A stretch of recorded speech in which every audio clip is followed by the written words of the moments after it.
Yeah, perfect. All right, yeah, just give us an opening statement if you want to, if you don't mind. Yeah, first off, EC Glass, outstanding program, nothing but respect. DJ's one of, if not the best coach in the state, probably better than me. Unbelievable program. I can't even explain the respect we have to come here.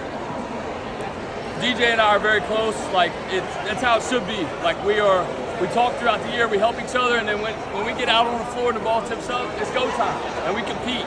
And I feel great for the community here, everyone that just got to watch a great game of basketball. And I want to do everything in our power to try to meet up with them again at VCU, the way it crosses. Man, this team is so good, man. They're relentless on the glass. They're relentless with effort. Like you can't match their effort. They're relentless. You have to exceed it to win, and it's very, very hard. And they made us an extraordinarily better team today. And I got nothing but respect for DJ, that staff, this administration, this environment. This is what high school basketball should look like. Period. Amazing. Because you have a lot of respect for them, you knew what was going on late in the game with their pressure and their defense, and it felt like you're probably hanging on with the lead that you guys have. How excited were you to hear that final buzzer and just the relief that was on your face when it was over? Yeah, just because you knew how much resilience it would take. It was funny. DJ texted me yesterday. He said, "What time y'all practicing?" I said, 3:30. I said, "We'll probably go till midnight, to prep for you."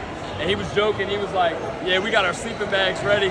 He texted me after the Broad Run game, and he was like, Heritage gets the loser, Broad gets the winner. I said, "Oh, really? I ain't seen it yet. We're still at the gym." It was like 1 in the morning.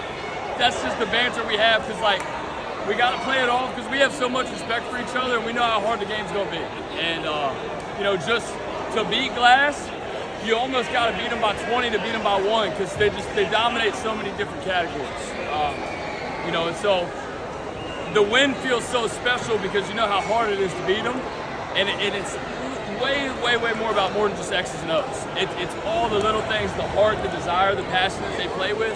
Like I said, you can't match it, you got to beat it. And I'm just proud of our guys for being resilient and doing that tonight. It's been a heck of a year for us. Braun Dewan's been out most of the year. Guys stepped up, come together, starting to align. We got to keep the train moving, and we can't dwell too much on the day. We got to savor it, celebrate it, get ready for Broad Run when the bus comes back. Besides the outcome, tell us, what did you like about your team's resilience? That when we turn the ball over, and it was going to happen, they're going to force you to turn the ball over. It's impossible to play Glass and have no turnover. Our heads didn't go here, right? They stayed here, maybe dipped a little, but a teammate came over and lifted it up and reminded them to stay with the course, stay with the game plan, and they stuck together. Right? They didn't care who was the leading scorer, they didn't care anything, and they finished the game with a rebound. Because I told him, I said, this game is going to come down to a loose ball, I promise you. And Javon Briscoe, our shortest guard, sprints in to clean the ball up at the end of the game. And they bought in, they executed, they played together. I'm happy for them.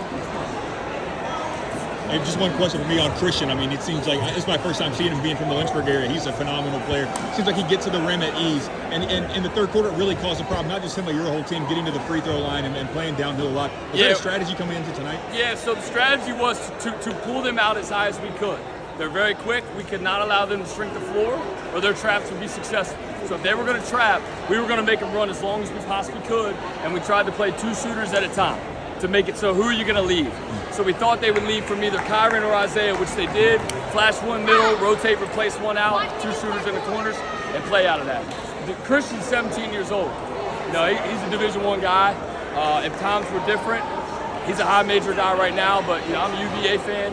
We got 22-year-old freshman Europeans in starting lineup. I mean, times are different.